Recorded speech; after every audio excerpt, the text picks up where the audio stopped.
Hello commandos, welcome to Biomentors classes online. I am doctor Jitendra Singh. तो चलिए बेटा आगे बढ़ते हैं। तो पिछली क्लास में हमने रिप्रोडक्शन इन ऑर्गेनिज्म चैप्टर में देखा था कि रिप्रोडक्शन का सिग्निफिकेंस क्या होता है, क्या इसका महत्व होता है, सेक्सुअल रिप्रोडक्शन में क्या एडवांटेज मिलता है हमको, और इवोल्यूशन से इसका क्या कनेक्शन है, लाइफ एक्सपेक्टेंसी क्या होता है, लाइफ स्पान क्या होता है। तो कई सारे हमने जो है बेसिक कॉन्सेप्ट के ऊपर पिछली क्लास में बात किया था। चलिए तो उससे हम आगे बढ़ते हैं। तो याद रखिए बेटा, पहले जो कवर हो चुका है, जो पिछली क्लास में पढ़ाया गया है ना, तो उसको जो है मिस मत कीजिए और एक सीक्वेंस को फॉलो कीजिए। यदि आप किसी भी लेक्चर में बीच में जुड़ेंगे तो प्रॉब्लम यह होगा कि आपको आगे का पता नहीं होगा, तो उससे समझने में दिक्कत होगा आपको, ठीक है ना। इसलिए सीक्वेंस को फॉलो कीजिए, लेक्चर्स का बैकलॉग इकट्ठा मत होने दीजिए।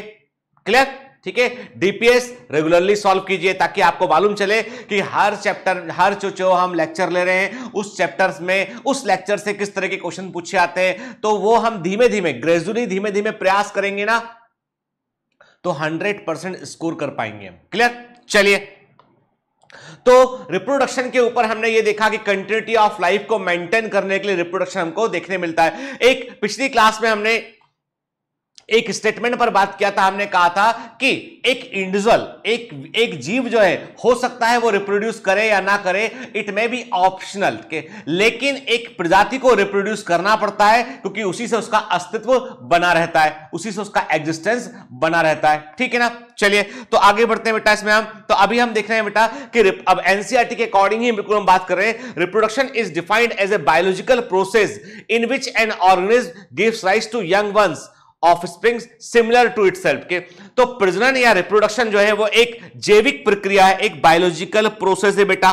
ठीक है, मैंने आपको पहले भी क्लियर किया था कि आप रिप्रोडक्शन को जो है वो लिविंग बीइंग की डिफाइनिंग प्रॉपर्टी नहीं मान सकते हैं, क्योंकि कुछ लिविंग बीइंग ऐसे होते हैं जो रिप्रोड्यूस नहीं भी करते हैं। क्लियर? तब भी वो लिविंग बीइंग होते हैं। परंतु मेटाबॉलिज्म की बात करें, उपापचय की बात करें, तो metabolism is a defining property. कोई भी लिविंग बीइंग आपको ऐसा नहीं मिलेगा जिसमें मेटाबॉलिज्म ना हो रहा हो। ठीक है। कॉन्शियसनेस कि एक जीवित जीव को अपने आसपास के एनवायरनमेंट की जानकारी होती है, वो भी उसका डिफाइनिंग प्रॉपर्टी होता है। लेकिन reproduction is not a defining property. मैं बार बार बतला रहा हूं क्योंकि ये इंपॉर्टेंट पॉइंट है। चलिए अब आप मुझे एक बात बताएंगे कि हमने एक टर्म इस्तेमाल किया था पिछले लेक्चर में, वो वर्ड था फिटनेस के। तो फिटनेस का मतलब क्या होता है? ठीक है, आप मुझे बताएंगे कि what is the meaning of fitness. Fitness का मतलब क्या होता है ये आप मुझे बताएंगे। ठीक है, मुझे मालूम है इवोल्यूशन में आगे ये काम आएगा, लेकिन अभी हमने जिक्र किया था, मतलब मालूम होना चाहिए हमको। ठीक है, फिट। तो अभी मैंने आपसे क्या कहा? मैंने आपसे कहा कि रिप्रोडक्शन या प्रजनन एक जैविक प्रक्रिया होती है जिसमें कि जीवित जीव जो है अपने जैसे ही जीवों को उत्पन्न करते हैं। के और क्या होता है कि जीव जो एक संतान का जन्म होता है वो अपना आकार बढ़ाएगी, ग्रो करेगी, वो उठ के एडल्ट होगी, मैच्योर होगी, वो फिर रिप्रोड्यूस करेगी, और ये जीवन चक्र लगातार चलता रहता है। हम बोलते हैं cycle of birth, growth and death. एक जीव का जन्म हुआ, उसका ग्रोथ किया और वो खत्म हो गया, रिप्रोड्यूस किया, खत्म हो गया, वो उसका लाइफ स्पान था। याद है ना, पिछली बार बात किया था हमने। अभी हमने क्या कहा कि एक कोई भी जीवित जीव होता है वो एक चक्र से गुजरता है, एक साइकिल से गुजरता है, बर्थ, ग्रोथ एंड डेथ। ठीक है, और रिप्रोडक्शन जो होता है वो प्रजाति की कंटिन्यूटी को बनाए रखता है। मतलब कोई भी स्पीसीज जो है उसका अस्तित्व या उसका एग्जिस्टेंस रिप्रोडक्शन से बना होता है। एनसीईआरटी में लिखा है साफ साफ। ठीक है, reproduction enables the continuity of the species generation after generation. ठीक है, अभी यहां पे एक चीज हो गया, मैं अभी मेरा ध्यान गया कि प्रेजेंटेशन में कि जो बायोमेंटर्स का जो लोगो है वो एनसीईआरटी के लोगों को ओवरलैप कर रहा है। तो नेक्स्ट बार जो स्लाइड में मैं जो है वो एनसीईआरटी के लोगों की पोजीशन को मैं चेंज कर दूंगा ताकि आपको दिखाई पड़े कि कोई पर्टिकुलर स्लाइड एनसीईआरटी से है। ठीक है, क्लियर? चलिए, तो हम इतना जानते हैं कि जो जीवन है उसको बनाए रख, चाहे प्रजाति कोई भी ऑर्गेनिज्म हो, उसको वो अपने आप को बनाए रखने के लिए लगातार रिप्रोड्यूस करता है। छोटी सी चींटी से लेकर बैक्टीरिया की बात करें आप, किसी की भी बात करें आप। और मैंने आपको पिछली क्लास में कहा था कि जो यूनिसेलुलर ऑर्गेनिज्म होते हैं उनमें ग्रोथ और रिप्रोडक्शन सिनोनिमस होता है उनमें, क्योंकि वो उनमें कभी डेथ नहीं होती है। एक यूनिसेलुलर ऑर्गेनिज्म जो डिवाइड करता है, दो नए ऑर्गेनिज्म बन जाते हैं। ठीक है, वहां पर डेथ देखने हमको नहीं मिलता है। Clear?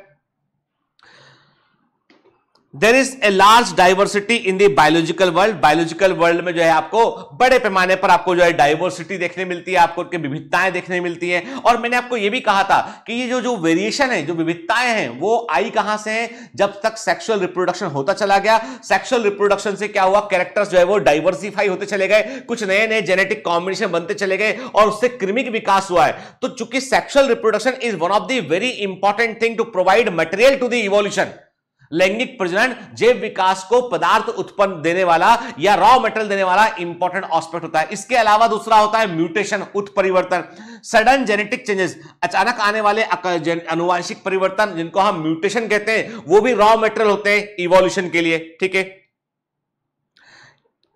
Each organism has evolved it's on mechanism to multiply and produce offspring के।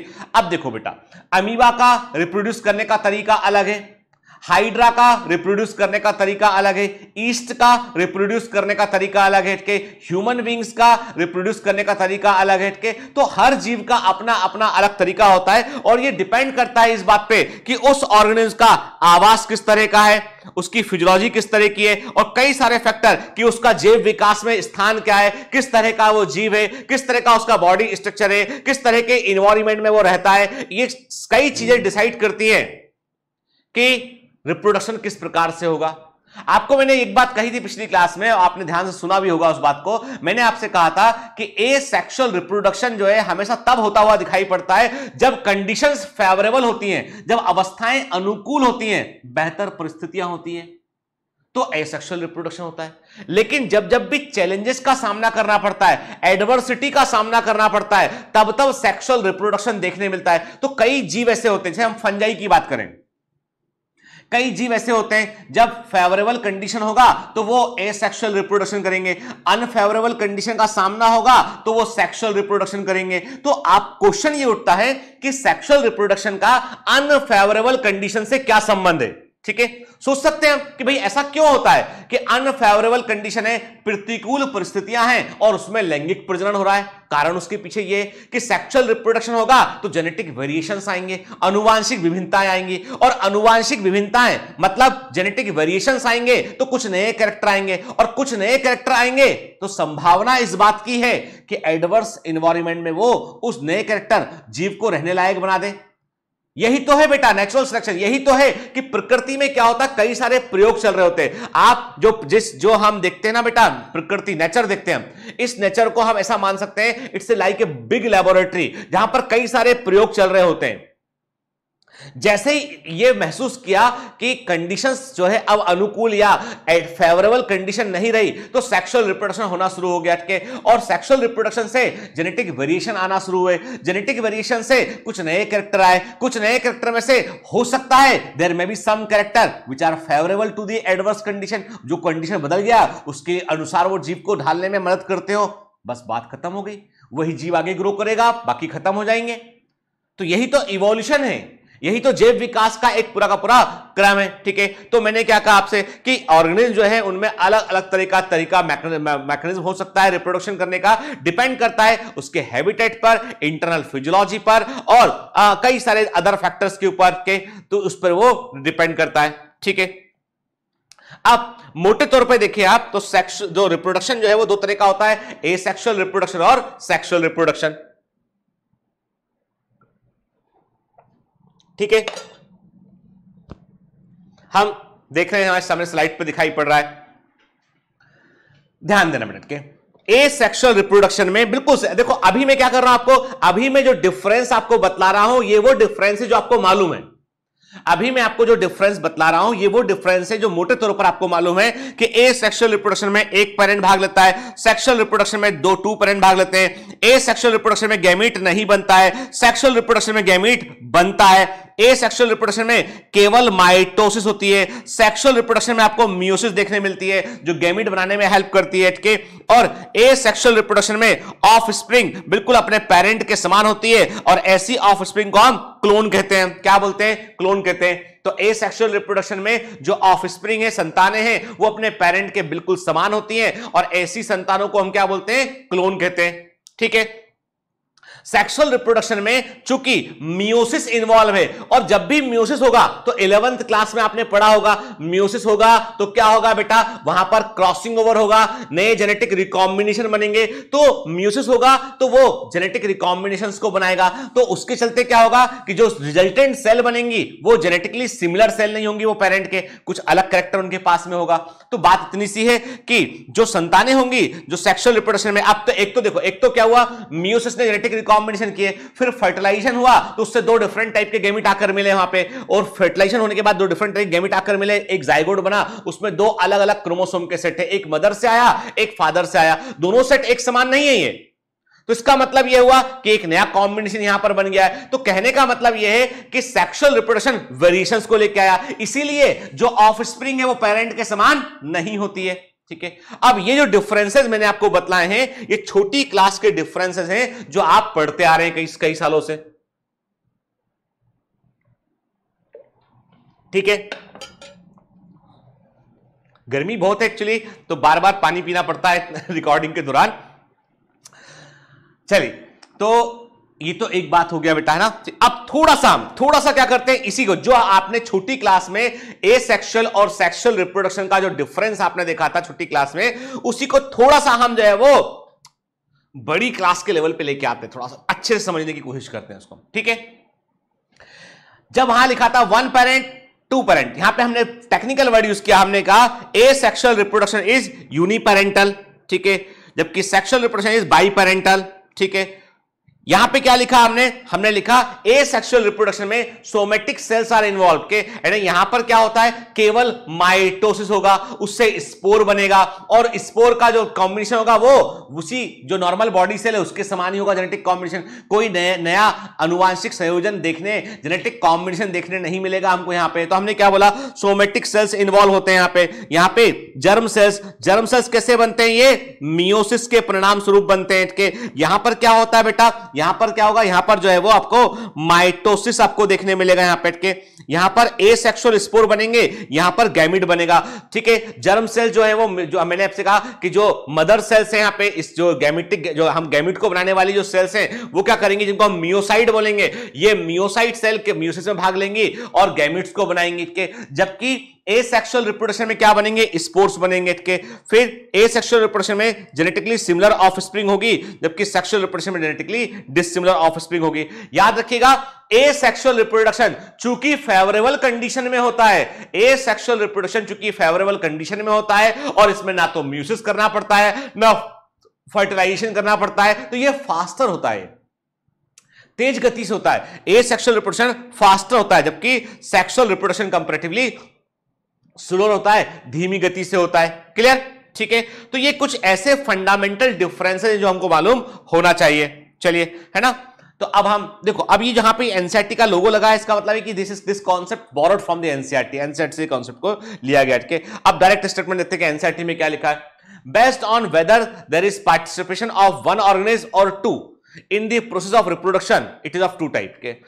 प्रजनन की प्रक्रिया में, रिप्रोडक्शन की प्रोसेस में एक जीव भाग लेता है या दो जीव भाग लेता है, एक ऑर्गेनिज्म पार्टिसिपेट करता है या दो ऑर्गेनिज्म पार्टिसिपेट करते हैं, उसके आधार पर रिप्रोडक्शन दो तरह का होता है, एसेक्सुअल और sexual reproduction. Clear? Asexual reproduction में लिखा क्या है एनसीईआरटी में, when offspring is produced by a single parent with और without the involvement of gamete formation. अब यहां पर आप हुए कंफ्यूज, आपने कहा सर अभी तो आपने कहा स्पोर, अभी यहां पे लिख रहा है ये विथ और without the involvement of gamete formation. मान लो हम विथ को ले लें यहां पे, तो अब तो कंफ्यूजन हो गया, ये बड़ा कंफ्यूजन हो गया ये। देखो बेटा क्या होता है, जब एनसीईआरटी में उन्होंने ये स्टेटमेंट लिखा, इसका मतलब ये है देयर आर सम कंडीशंस, कुछ ऐसी कंडीशन होती हैं जहां पर बगैर गैमीट तो बनता है लेकिन फर्टिलाइजेशन नहीं होता है, और जब फर्टिलाइजेशन नहीं हुआ तो सेक्सुअल रिप्रोडक्शन नहीं पाया, क्योंकि सेक्सुअल रिप्रोडक्शन की एक अवस्था है, फेज है। गैमीट बनेगा, गैमीट का फर्टिलाइजेशन होगा और फिर उससे एम्ब्रियो बनेगा। ठीक है, या उस समय जो है वो जो है जाइगोटिक म्यूसिस देखने मिलेगा हमको। होता क्या, जैसे हम बात करें मधुमक्खियों की बात, सुनना बात को ध्यान से, एकदम ओपन माइंड से सुनना बेटा के। जैसे हम मधुमक्खियों की बात करें, हनी बीज की बात करें, हनी बीज में क्या होता है, जो एग है, एग है, ठीक है। अब हनी बी का जो एग है तो वो एग में नो फर्टिलाइजेशन, उसमें फर्टिलाइजेशन नहीं हुआ, उसमें फर्टिलाइजेशन नहीं हुआ उसमें, ठीक है। और क्या हुआ उससे जो है वो हैप्लॉइड बीज प्रोड्यूस हो गई उससे के, मक्खियां बनी उसमें जो हैप्लॉइड मक्खियां थी, ठीक है। ड्रोन्स बने, क्या बने? ड्रोन्स बने, ठीक है। डिप्लॉयड मक्खियां जो थी वो फीमेल बीज बनी। आगे पढ़ेंगे हम जेनेटिक्स में। कहने का मतलब यह है कि यहां पर जो एग तो बना, गैमीट तो बना, लेकिन बनने के बाद क्या फर्टिलाइजेशन हुआ? नहीं हुआ। क्या उसमें आपको आगे जो है वो उसमें जेनेटिक रिकॉम्बिनेशन देखने नहीं मिला? नहीं, क्योंकि सिंपल सी बात है कि वो जो एग था वो तो मदर के समान होगा। मदर ने, क्योंकि देखो जेनेटिक रिकॉम्बिनेशन कब देखने मिलता है हमको यहाँ पे? अब आप बोलोगे सर गैमीट जब बना होगा तब क्रॉसिंग ओवर हुआ होगा। देयर में भी पॉसिबिलिटी, लेकिन मोटे तौर पे देखा जाए तो ब्रॉडली जो फीचर होंगे वो मदर के समान ही इसके होंगे। वेरिएशन की संभावनाएं काफी कम है यहां पे। समटाइम्स हम क्या कहते हैं? हम कहते हैं कभी कभी कहते हैं जैसे स्पाइरोवायरा एल्गी है, उसमें क्या होता है कि उसमें जो है वो सेक्सुअल रिप्रोडक्शन होने के लिए स्पाइरोवायरा एल्गी के अंदर गैमीट बना, लेकिन किसी कारण से वो गैमीट जो है वो फर्टिलाइज नहीं कर पाया, तो वो सिंगल जो गैमीट होता है ना, उसके आसपास टफ कवर डेवलप होता है और वो नए फिलामेंट को प्रोड्यूस करता है। उस समय उसको बोलते हैं हम ए जाइगोस्पोर। क्या बोलते हैं उसको? हम ए जाइगोस्पोर कहते हैं। जब एल्गी पढ़ेंगे तब बात करेंगे उस पर हम।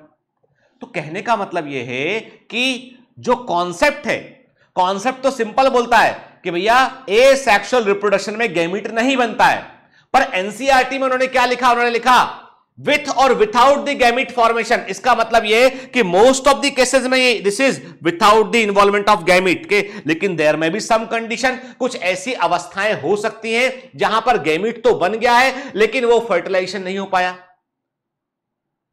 ठीक है। तो ऐसे ऑफस्प्रिंग जब बनेंगे ना तो उनका क्रोमोसोमल नंबर अपने पेरेंट से आधा होगा, उनका क्रोमोसोमल नंबर अपने पेरेंट से आधा होगा। चूंकि यहां पर जो है वो जो बेसिक स्टेप्स होती है सेक्सुअल रिप्रोडक्शन की, जो बेसिक स्टेप होती है गैमीट का बनना, फर्टिलाइजेशन का होना, वो स्टेप यहां पर मिसिंग है, इसलिए इसको हमने एसेक्सुअल रिप्रोडक्शन की कैटेगरी में लाकर डाल दिया है। क्लियर? समझना इसको।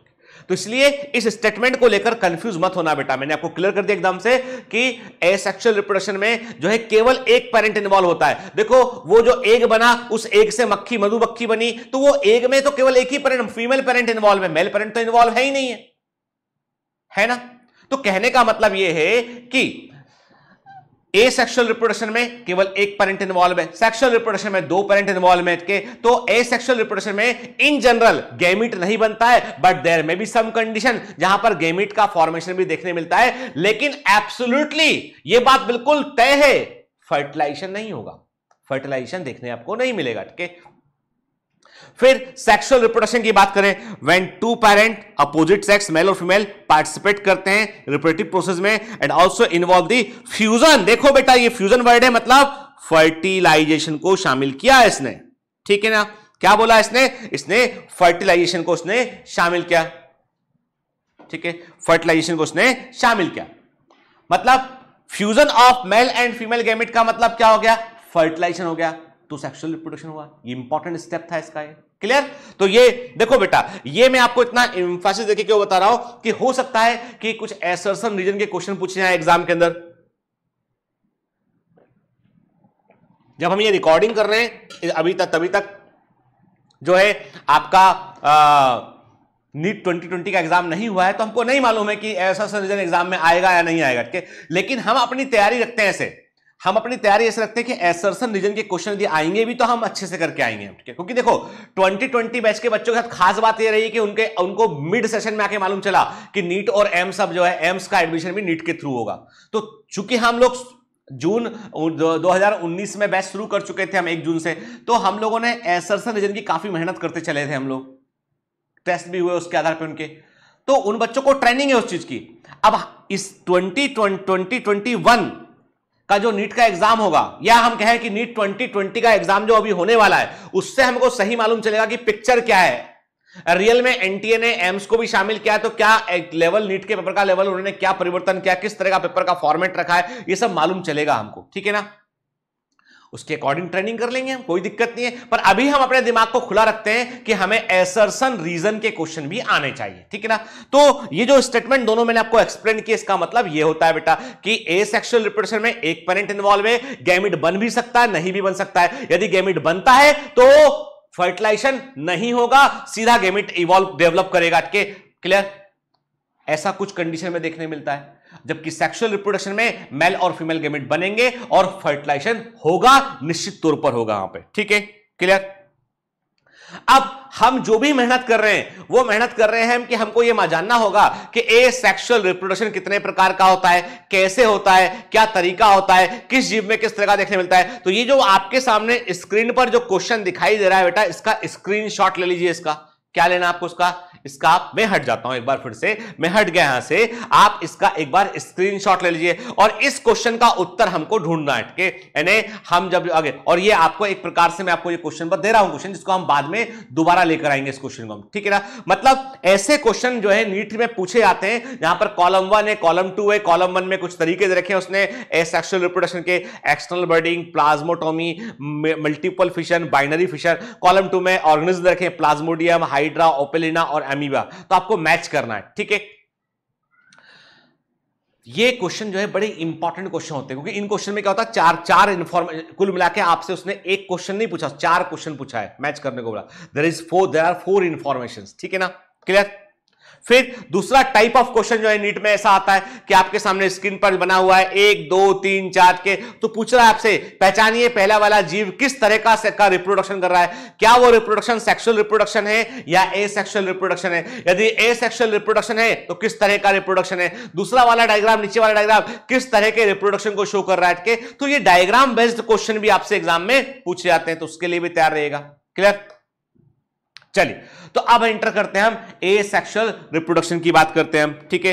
ठीक, तो आप समझ गए ना बेटा कि इस बार क्या हुआ कि स्लाइड में एनसीईआरटी का लोगो जो है वो छिप रहा है इसमें, क्योंकि मेरे को दिखाई पड़ रहा है यहां पे स्क्रीन पर कि जो बायोमेट्रिक्स का लोगो है उसका पोजीशन और दोनों लोगों का पोजीशन सेम है, तो ओवरलैप कर गया। अगली बार मैं चेंज कर दूंगा इसको, ठीक है। तो याद रखना इसको। तो ये एनसीईआरटी है ना, ये आपको ब्लू ब्लू हिस्सा दिखाई पड़ रहा है, मतलब एनसीईआरटी है।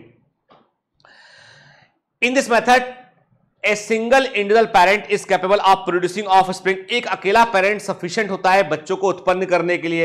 As result the offspring are produced are not only identical to one another but also exact copies of their parent. चूंकि एसेक्सुअल रिप्रोडक्शन में एक अकेला पेरेंट इन्वॉल्व होता है, तो जो ऑफस्प्रिंग बनती है उनमें जेनेटिक वेरिएशंस नहीं होते हैं, तो सारी संतानें एक समान दिखाई पड़ती हैं, और तो और वो अपने पेरेंट के समान भी होती हैं। तो उनके लिए हम क्या वर्ड यूज करते हैं? क्लोन वर्ड यूज करते हैं। तो याद रखना बेटा, क्लोन वर्ड का मतलब होता है एग्जैक्ट कॉपीज, क्या जो एग्जैक्ट कॉपीज होती हैं। एसेक्सुअल रिप्रोडक्शन से बनने वाली संतानों को हम क्लोन्स कहते हैं। वे एक दूसरे के समान होती हैं और अपने पेरेंट की भी एग्जैक्ट कॉपी होती है। कि very very IMP, the term clone is used to describe such morphological and genetically similar individual, के ऐसे आकारिकी रूप से, अनुवांशिक रूप से समान जीव जो एसेक्सुअल रिप्रोडक्शन के परिणाम स्वरूप बनते हैं, जिनके अंदर कोई भी वेरिएशन नहीं होते हैं, एक दूसरे के समान होते हैं, उनको हम क्लोन कहते हैं। क्लियर? देखिए, आपके सामने स्क्रीन पर एनसीईआरटी का ही इमेज है, इंपॉर्टेंट इमेज है, एग्जाम में पूछा जाता है। तो आपके सामने इमेज दिखाई पड़ रहा है कि जो बता रहा है आपको एसेक्सुअल रिप्रोडक्शन के बारे में के। तो आप पहला इमेज देख रहे हैं जो बता रहा है आपको क्या, बडिंग इन ईस्ट के। ईस्ट है आपको एक, ईस्ट क्या होता है बेटा? यूनिसेल्ड फंजाई होती है, एक कोशिका वाले ने। ईस्ट क्या होता है? यूनिसेल्ड ऑर्गेनिज्म होता है, फंजाई होता है। तो ईस्ट में सिंगल सेल दिखाई पड़ रही है। सिंगल सेल में आप क्या देख रहे हो कि उसमें एक छोटा सा लेटरल आउटग्रोथ, एक Parshvi अतिवृद्धि, lateral outgrowth, Parshvi अतिवृद्धि। Lateral मतलब होता है एक किनारे से, एक साइड से के। तो आपको एक साइड वाइज जो है आपको लेटरल आउटग्रोथ दिखाई पड़ा। आपको इसको बर्ड बोला हमने, बर्ड ने अपना आकार बढ़ाया। और एक्चुअली इस दौरान क्या हुआ कि जो ईस्ट का जो न्यूक्लियस था उसने अपने आप को डिवाइड किया, अपनी 2 कॉपी तैयार की। एक कॉपी बर्ड के अंदर चली गई, एक ओरिजिनल सेल के अंदर प्रेजेंट रही। फाइनली बर्ड अलग निकली और वो जो है वो उसने नए ईस्ट को बनाया। तो ईस्ट के अंदर आपको बर्डिंग देखने मिलती है। तो बर्डिंग प्रेजेंट इन ईस्ट। क्लियर? और ईस्ट का साइंटिफिक नेम क्या होता था? सैक्रोमाइसिस, सैक्रोमाइसिस सेरेबिसी, सेरेबिसी, ठीक है, सैक्रोमाइसिस सेरेबेसी ईस्ट का जो है वो साइंटिफिक नेम होता है। ठीक है, तो ईस्ट जो होता है इसमें एसेक्सुअल रिप्रोडक्शन कैसे होता है, बर्डिंग से होता है। जबकि आप अमीबा देख रहे हैं तो अमीबा में क्या दिखाई पड़ा आपको, बाइनरी फिशन दिखाई पड़ा। अमीबा क्या है बेटा, जो अमीबा यूनिसेल्ड है, प्रोटोजोआ है, तो आप क्या देख रहे हैं उसमें न्यूक्लियस दिखाई दे रहा है आपको रेड कलर का। न्यूक्लियस ने अपने आप को मल्टीप्लाई किया, 2 न्यूक्लियस बन गए और सिंपली सेल जो है वो 1 से 2 में डिवाइड कर गई, 2 डॉटर सेल बन गई। क्या यहां पे डेथ हुआ, यहां पर डेथ नहीं हुआ, यहां पे डेथ जैसी फिनोमिना देखने आपको नहीं मिली। ठीक है, तो यहां पे सिंपली ये ग्रो किया और ग्रो करके 2 में ये डिवाइड कर गया। तो ग्रोथ और रिप्रोडक्शन एक समान सिनोनिमस रूप से हमको यहां पर दिखाई दे रहे हैं। ठीक है, asexual reproduction is common among single celled organisms and in plants and animals with relatively simple organization। के याद रखिए, एसेक्सुअल रिप्रोडक्शन आपको उन एनिमल्स में देखने मिलता है जो सिंपल ऑर्गेनाइजेशन के होते हैं। आपको ह्यूमन बींग्स में, मैमल्स की बात करें हम, वर्टिब्रेट्स की बात करें, यहां पर आपको एसेक्सुअल रिप्रोडक्शन देखने नहीं मिलेगा। ऐसा नहीं है कि आपने जो है वो आपका स्किन का एक हिस्सा जो है वो कट गया, किसी कारण से मान लो चोट लग गया, स्किन के कुछ सेल्स गिर गए तो पता चला एक नया इंसान निकल आया वहां से हा हा करता हुआ, ये पॉसिबल नहीं है।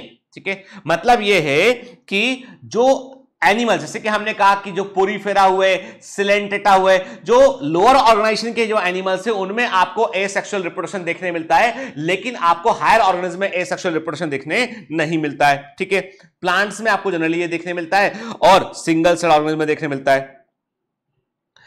इन प्रोटिस्टा एंड मोनेरा के, प्रोटिस्टा मतलब होते हैं यूनिसेल्ड यूकैरियोटिक के, वे सभी जीव जो एक कोशिका वाले होते हैं, यूनिसेल्ड होते हैं, यूकैरियोटिक होते हैं, उनको हम एक ग्रुप में रखते हैं, इसको हम प्रोटिस्टा कहते हैं। सारे के सारे बैक्टीरिया एक ग्रुप में रखे जाते हैं, जो प्रोकैरियोटिक होते हैं उनको हम मोनेरा कहते हैं। ठीक है, तो इनमें क्या होता है कि जो यूनिसेल्ड सिंगल सेल होते हैं तो इनमें जो सेल डिवाइड करती है और सीधा न्यू इंडिविजुअल को वो प्रोड्यूस करती है। ठीक है, तो ऐसे जीवों में क्या होता है कि सेल डिवीजन ही जो है वो मोड ऑफ रिप्रोडक्शन है। ठीक है, वेरी वेरी आईएमपी। ठीक है, जो प्रोटिस्टा हुए, जो मोनेरल्स हुए, उनमें क्या है बेटा, उनमें यदि आप देखें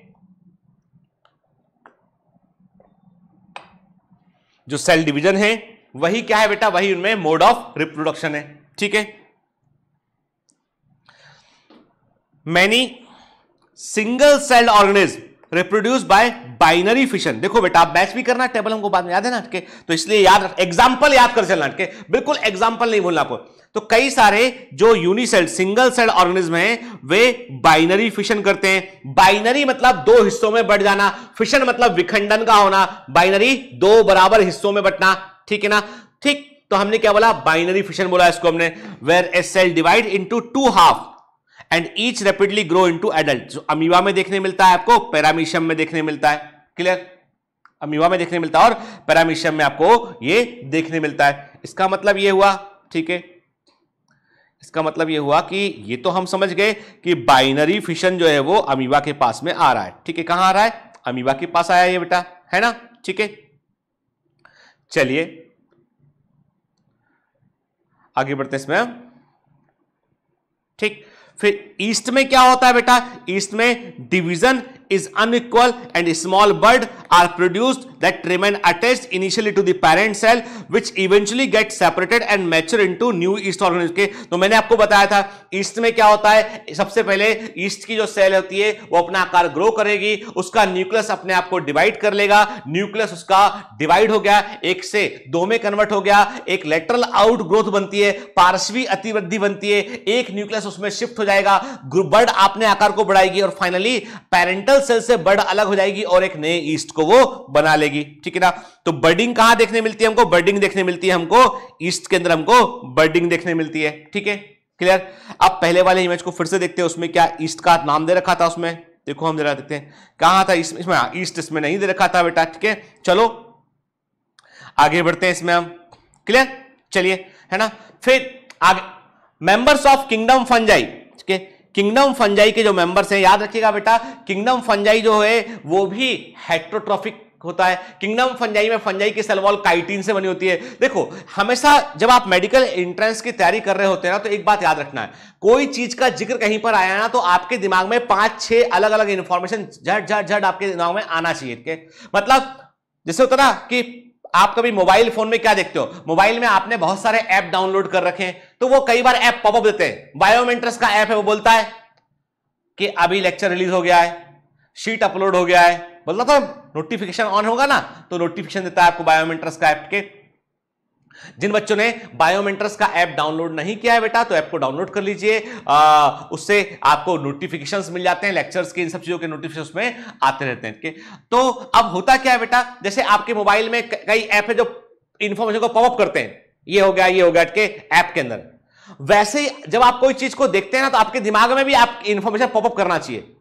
अच्छा, किंगडम फंजाई, फंजाई बोले तो जो है multi cellular eukaryotic heterotrophic organism, chitin से बनी सेल वॉल, इनके सिंगल थ्रेड को हम क्या बोलते हैं, हाइफी बोलते हैं, हाइफी के जाल को माइसिलम बोलते हैं। ठीक है, फंजाई में एब्जॉर्प्टिव मोड ऑफ न्यूट्रिशन होता है। बहुत सारी इंफॉर्मेशन दिमाग में एकदम आना चाहिए। यही सबसे अच्छा तरीका है चीजों को याद रखने का, रिकॉल करने का।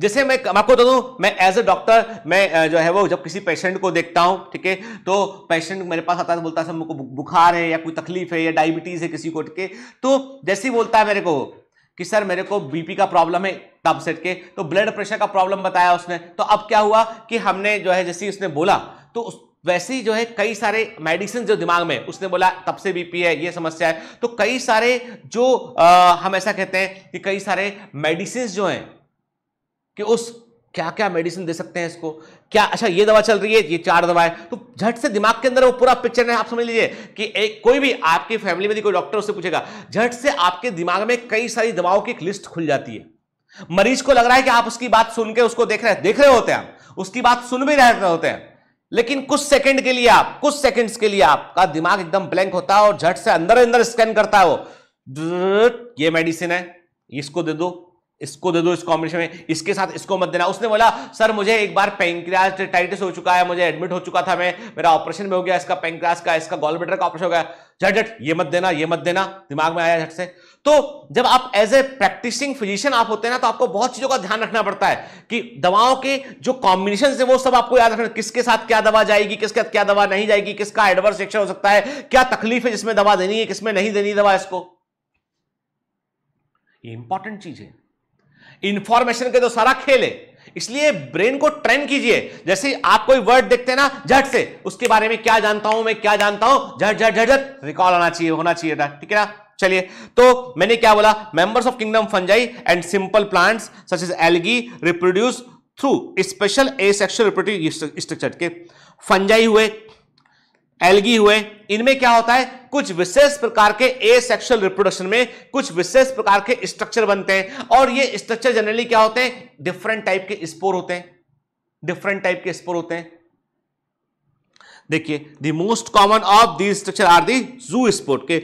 अब देखो बेटा, यहां पे याद रखे, जू स्पोर जो होते हैं ये इस छोटे होते हैं, माइक्रोस्कोपिक होते हैं, मोटाइल स्ट्रक्चर होते हैं, इस तरह के होते हैं, ये है जू स्पोर, ठीक है, ये मोटाइल होते हैं, ठीक है, छोटे होते हैं, और ये माइक्रोस्कोपिक होते हैं बेटा के। तो असल में ऐसे स्पोर जो मोटाइल स्पोर है, तो हम क्या बोलते हैं, हम यहां पे कुछ चीजें याद रखते हैं, कुछ चीजें हम थोड़ा सा एनसीईआरटी के बाहर निकल के आ सकते हैं। मैंने क्या कहा, मैंने कहा थिन वॉल्ड पतली भित्ति वाले मोटाइल स्पोर क्या होंगे, जू स्पोर होंगे, ठीक है, thin walled motile spore zoospore होंगे, ठीक है। फिर मैंने लिखा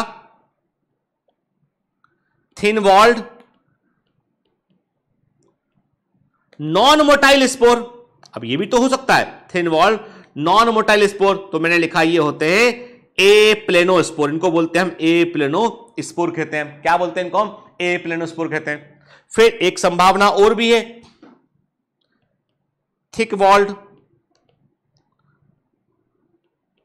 नॉन मोटाइल स्पोर, ये कहलाते हैं हिप्नोस्पोर, इन्हें बोलते हैं हम हिप्नोस्पोर कहते हैं, ठीक है। अभी केवल नाम ध्यान रखिए, जब एल्गी पढ़ेंगे तब उस पर बात करेंगे, ओके।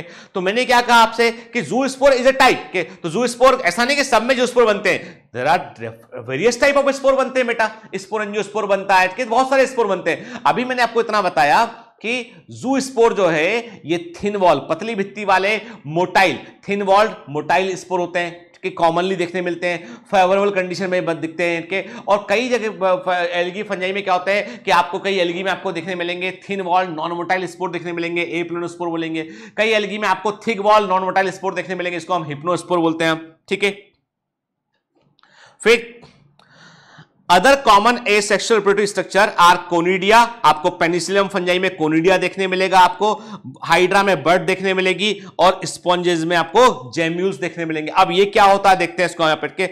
हमारे सामने यहां पर जो है एनसीईआरटी का इमेज है जो एग्जाम में क्वेश्चन बनके आ भी चुका है, ठीक है, इंपॉर्टेंट इमेज है बेटा, ठीक है ना, याद रखना।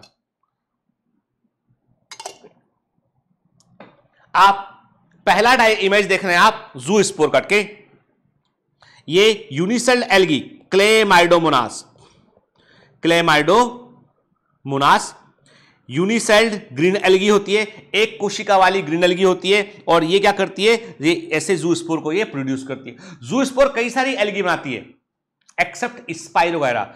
स्पाइरोगायरा एक ऐसी ग्रीन एल्गी है जो जू स्पोर को नहीं बनाती है। एग्जाम का क्वेश्चन है इसलिए बता रहा हूं, ठीक है, रैंडम नहीं बता रहा हूं, ठीक है। Spirogyra is a green algae जिसमें कि जू स्पोर नहीं बनता है, ठीक है ना। फिर जो रेड एल्गी होती हैं उनमें भी जू स्पोर नहीं बनते हैं, रेड एल्गी के अंदर भी। फिर आपने क्या देखा, चलो हम वो टेक्सोनॉमी की बातें टेक्सोनॉमी में करेंगे अभी, चूंकि देखो क्या कई बार क्या होता है, कुछ इंफॉर्मेशन ऐसी होती है जो कनेक्टेड होती है, तो मैं आपको बतला देता हूं ताकि आपके पास सेट ऑफ इंफॉर्मेशन रहे आपके दिमाग में, ठीक है। फिर आप क्या देख रहे हो, आप देख रहे हो ये पेनिसिलियम फंजाई में आप कोनिडिया देख रहे हैं, ठीक है। अब ये क्या होता है, देखो बेटा, ये जो हमको फंजाई, अब हमने फंजाई तो पढ़ा नहीं यहां पे, अभी हमने 11th क्लास में पढ़ा था हमने, पता नहीं आपको याद है कि नहीं याद। यदि आप 11 से जुड़े हुए हैं तो आपको मालूम होगा इसके बारे में, के, और यदि नहीं जुड़े तो कोई बात नहीं, आगे पढ़ेंगे मालूम चल जाएगा। अभी इतना समझ लो, फंजाई में दो प्रकार से स्पोर बनता है बेटा।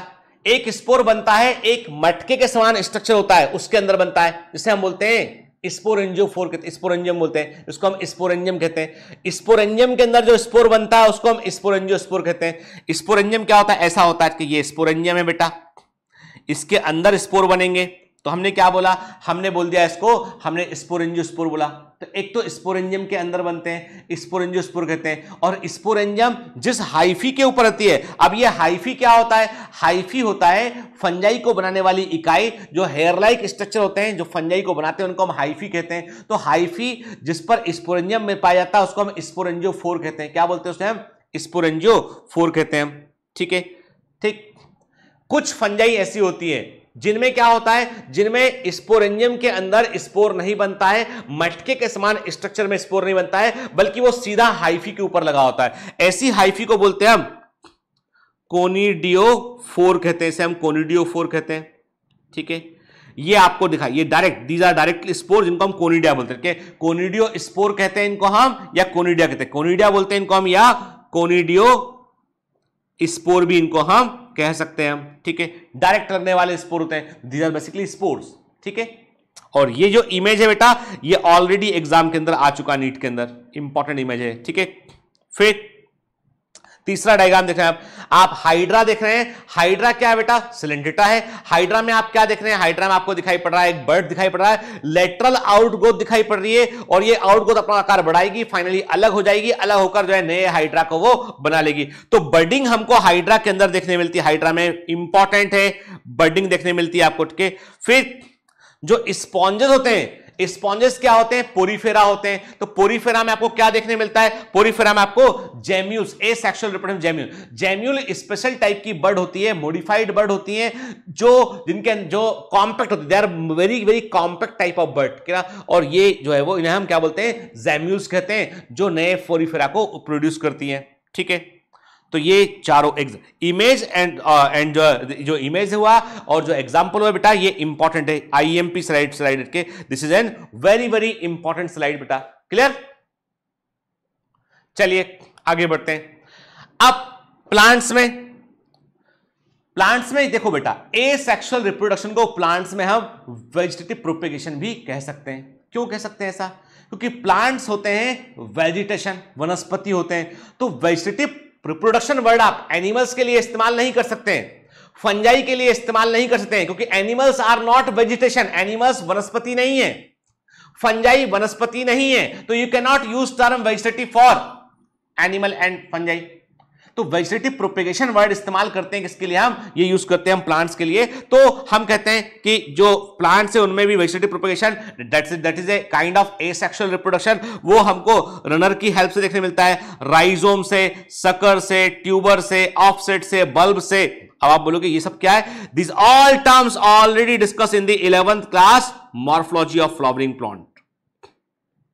ठीक है, 11th क्लास में जो मॉर्फोलॉजी ऑफ फ्लावरिंग प्लांट्स है उसमें ये सारे शब्दों का जिक्र हुआ है बेटा। यहां भी मैं आपको एक बार बता दूंगा ब्रीफली, लेकिन मैं क्लियर कर दूं कि 12th क्लास का सिलेबस काफी हद तक जो है 11th क्लास से ड्राइव होता है वो। ठीक है, और आप में से कई सारे बच्चे ऐसे जो 11th में भी बायोमेंटल से जुड़े हुए थे, तो वो 12th मैथ उनको ये चीजें मालूम होना चाहिए। ठीक है ना बेटा।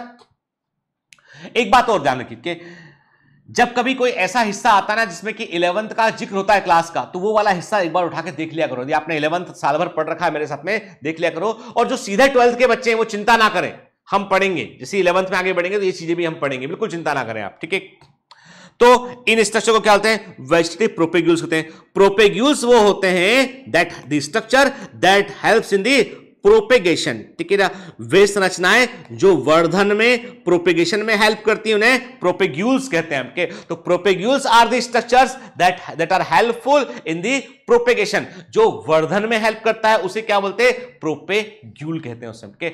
वेजिटेटिव है वो, तो वेजिटेटिव प्रोपेग्यूल बोल दिया उसको हमने। ठीक है, obviously since the formation of the structure does not involve two parent, तो ये भी क्या है, ये भी एसेक्सुअल रिप्रोडक्शन की ही मेथड होती है। ठीक है, देखिए ध्यान से, सब देखा हुआ है हमने ये सारे इमेज हमको, सब स्ट्रक्चर हमने देखे हुए पहले। 11th क्लास में हमने बहुत सारा देखा हुआ है बेटा चीजों को डिटेल में। ठीक है, अभी अरे घर में आलू होगा, आलू उठा के देखना है, आलू में आपको ऐसे आईज दिखाई पड़ेंगे। यानी पटेटो में आपको जो आईज दिखा होता है ना, ये हमने कहा ये आलू है, इसमें आपको ऐसी आईज दिखाई पड़ती है ना। ये जो आई होती है ना बेटा, ये क्या होती है, ये बेसिकली होती है बड होती है।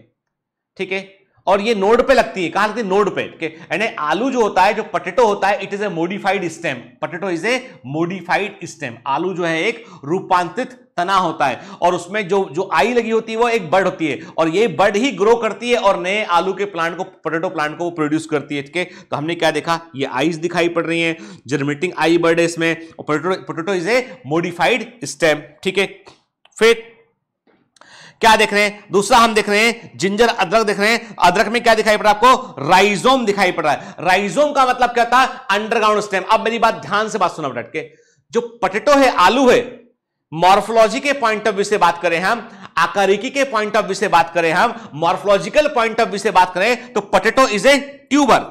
इट इज ए ट्यूबर, गोल फूला हुआ होता है। Ginger is a rhizome. ठीक है, अरबी होती है, अरबी देखिए आपने, अरबी colocasia, it is a corm. अरबी क्या होती है, कॉर्म होती है। फर्क कितना है, राइजोम हॉरिजेंटल होता है, कॉर्म वर्टिकल होता है। अरबी सीधी लगी होती है, मिट्टी में से निकालेंगे वर्टिकल होती है, जबकि राइजोम हॉरिजेंटल लगा होता है। तो इसमें आप क्या देख रहे हैं, राइजोम क्या है, मॉडिफाइड स्टेम है, अंडरग्राउंड स्टेम है। इसमें जो नोड होगा वहां से एडवेंटिशियस रूट निकलती है, नोड से क्या निकलता है, अपस्थानिक जड़ें निकलती हैं। ऐसी जड़ें जो स्टेम से निकलती है, कहीं किसी रेडिकल को छोड़कर। रेडिकल क्या होता है, एम्ब्रियो का, प्लांट में एम्ब्रियो का ऐसा पॉइंट, प्लांट में एम्ब्रियो का ऐसा पॉइंट जहां से रूट निकलती है, उसे रेडिकल कहते हैं। R for radical, R for root, clear. और शूट कहां से निकलता है, प्लीम्यूल से, प्लीम्यूल से शूट निकलता है। तो असल में जो वास्तविक जड़ होती है वो तो रेडिकल से निकलती है, लेकिन कुछ पौधों में क्या होता है, जो स्टेम होता है, नोड होता है, वहां से भी जड़ निकलती है, मॉडिफाइड रूट निकलती है, उसे हम एडवेंटिशियस रूट कहते हैं उसे हम। ठीक है, फिर एगेब में अब जितने बेटा मैं आपको यहां पर इमेज दिखा रहा हूं ना, ये सारे के सारे डायग्राम बेस्ड क्वेश्चन है नीट गेट के। तो ये इमेजेस को बिल्कुल भूलना नहीं, एनसीईआरटी का हर एक इमेज जो है वो बड़ा इंपॉर्टेंट है, बिल्कुल भी आपको उसे भूलना नहीं, लापरवाही में नहीं लेना आपको। ठीक है, क्या देख रहे हैं हम, एगेव के अंदर आपको बल्बिल्स के, बल्बिल्स क्या होता है, मॉडिफाइड वर्ड होती है, रूपांतरित वर्ड होती है। तो bulbils is a modified word के, तो एगेव में दिखाई पड़ रहा है आपको। Agave is the century plant कहते हैं एगेव को हम। ठीक है, क्लियर। तो एगेब में आपको बल्बिस दिखाई पड़ रहा है। देन ब्रायोफिलम में आपको ये लीफ बर्ड है, लीफ के मार्जिन पे जो बर्ड होती है उससे पूरा प्लांट बन सकता है। ब्रायोफिलम प्लांट सबसे अधिक टोटीपोटेंसी को शो करता है। अब एक वर्ड आया है यहां पे टोटीपोटेंसी, इसका मतलब क्या? इसका मतलब है एक सेल जो होती है पूरा प्लांट बनाने की क्षमता रखती है के the ability of a single cell to produce the entire plant is known as totipotency के एक सेल की वो क्षमता है जिससे वो पूरे प्लांट को प्रोड्यूस कर सकती है, उसे हम टोटीपोटेंसी कहते हैं। सबसे अधिक आपको ब्रायोफिलम में देखने मिलता है। देन आप देख रहे हैं वाटर हाइसिंथ जलकुंभी देख रहे हैं। जलकुंभी में आपको जो है वो दो नोड के बीच में आपको एक जो है वो ऑफसेट दिखाई पड़ रहा है, एक स्टेम का एक भाग दिखाई पड़ रहा है जिसके टूटने पर वो नए प्लांट को प्रोड्यूस कर सकता है उठ के। तो ऑफसेट जो होता है वो वाटर हाइसिंथ जलकुंभी में देखने मिलता है। इसलिए जलकुंभी की खास बात है जितना तोड़ोगे उसको उतना वो बढ़ती चली जाएगी। आपने काट दिया, कटा हुआ हिस्से से नया प्लांट बन जाएगा। तो इसलिए जलकुंभी वाटर हाइसिंथ जो हम इकोर्निया प्लांट जो है वाटर हाइसिंथ, उससे to get rid from Eichhornia is very difficult task, बड़ा मुश्किल काम है। पहले जो है वो उसको सोचा कि चलो तालाब में से उखाड़ के फेंक देते, जैसे जितना उसको उखाड़ा उतना ज्यादा बढ़ गया वो, क्योंकि वो वेजिटेटिव प्रोपेगेशन करता है थ्रू दी ऑफसेट। ठीक है, आप देख रहे हैं आपको तस्वीर में जो है बड़े सुंदर से फ्लावर दिखाई पड़ रहे हैं, पर्पल कलर के फ्लावर हैं, बहुत सुंदर फ्लावर हैं के। इन फ्लावर्स के कारण ही गवर्नमेंट ऑफ इंडिया ने सोचा कि इस प्लांट को हम तालाबों के आसपास लगाते हैं, हम झील में लगाते हैं। इससे क्या फायदा होगा? सुंदर दिखाई पड़ेगा के। और इसकी जो सुंदरता थी इसने प्रॉब्लम में डाल दिया सबको।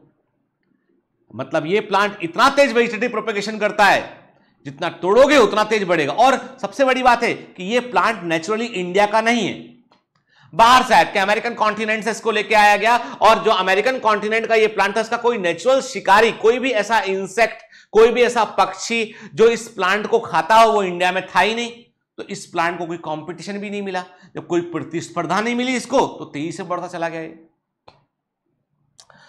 आज water hyacinth is a prohibited wheat, एक खतरनाक खरपतवार है। सरकार जो है वो कहती है इसको कि इसके कारण हमारी झीलों के अंदर वाटर को समेटने की क्षमता कम हो रही है।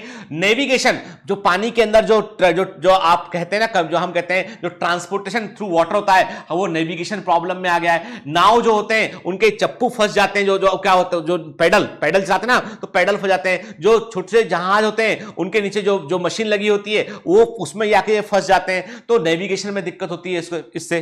ठीक है, देखिए एक झील के अंदर इसको लगाया गया, और झील देखिए, आप झील दिख रहा है कहीं आपको? आप बोलोगे सर हमको तो ऐसा लग रहा है कि एक रास्ता बना दिया, एक नाली दिख रही है केवल के, एक्चुअली एक झील है के। और इस झील में जो है, और ये this is the picture from a village of Andhra Pradesh के, आंध्र प्रदेश के एक विलेज का ये पिक्चर है। तो इस झील के अंदर आप क्या देख रहे हैं कि इतना तेज फैल गया ये, जितना इसको निकालने की कोशिश करते हैं उतना तेज फैल जाता है। तो आप क्या देख रहे हैं? आप देख रहे हैं कि पूरी झील में ये ऑलमोस्ट भर चुका है। ठीक है, चलिए एनसीईआरटी पाते हैं। The terror of Bengal, this is nothing but the aquatic water hyacinth के, यानी बंगाल का आतंक बोलते हैं इसको, बंगाल का आतंक कहते हैं। और ये क्या है? ये एक जलीय पौधा है water hyacinth, which is one of the most invasive weed के, सबसे खतरनाक वीड है जो नेचुरली यहां पर प्रेजेंट नहीं था। इसको यहां पर लगाया हमने इंडिया के अंदर, और ये तेजी से फैलता चला गया के।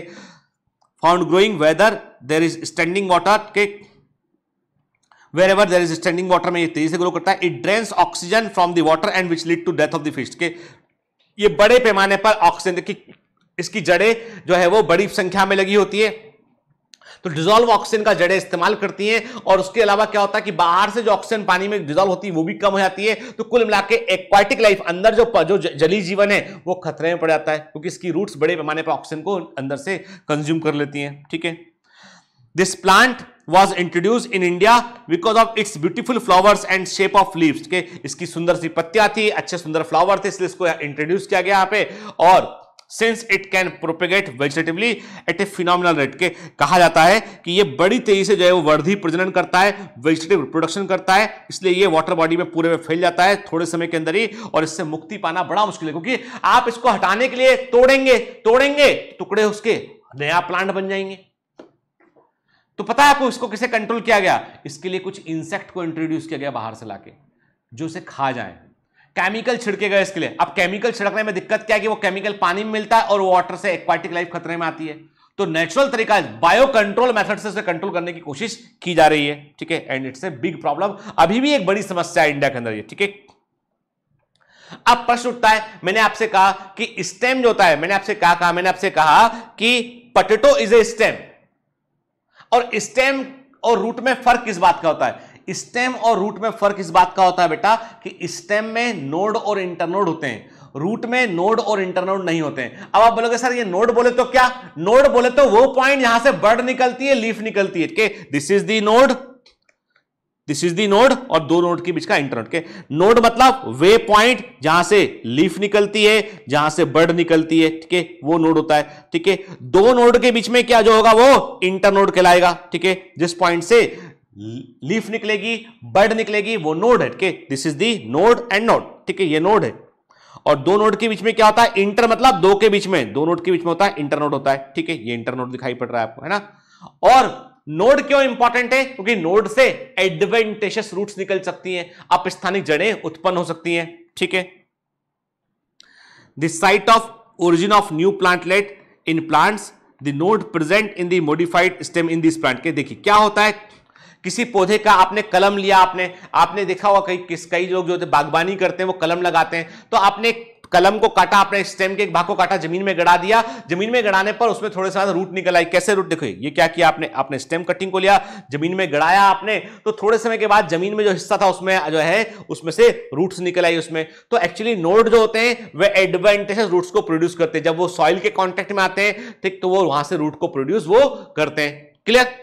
ठीक है। देखिए ये आप इमेज किसका देख रहे हैं? ये इमेज आपको दिखाई पड़ रहा है ब्रायोफिल्म का, के ब्रायोफिल्म में जो लीफ बर्ड होती है बेटा, ये बर्ड है, के जो बर्ड है, ये बर्ड क्या करती है बेटा? ये बर्ड जो है वो ग्रो करती है और नए प्लांट को प्रोड्यूस करती है, ठीक है। Similarly adventitious birds arise from the notches present in the margin of the leaf of the bryophyllum. Bryophyllum जो है वो सबसे अधिक तेजी से वेजिटेटिव प्रोपेगेशन शो करता है, और इसमें लीफ जो होती है, लीफ के जो किनारे होते हैं, मार्जिन ऑफ लीफ होती है, वहां पर से उसके जो notes, not it is not notch, it is the it is the margin के, it is not node, it is the notches present in the margin of the leaves of the bryophyllum, ठीक है ना।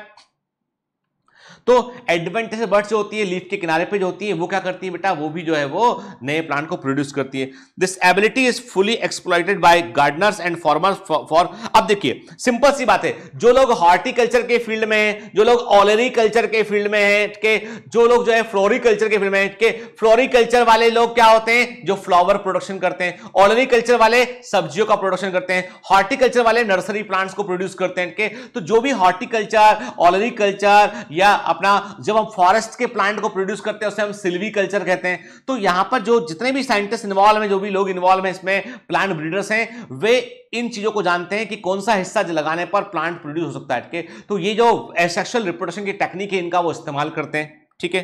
Clear?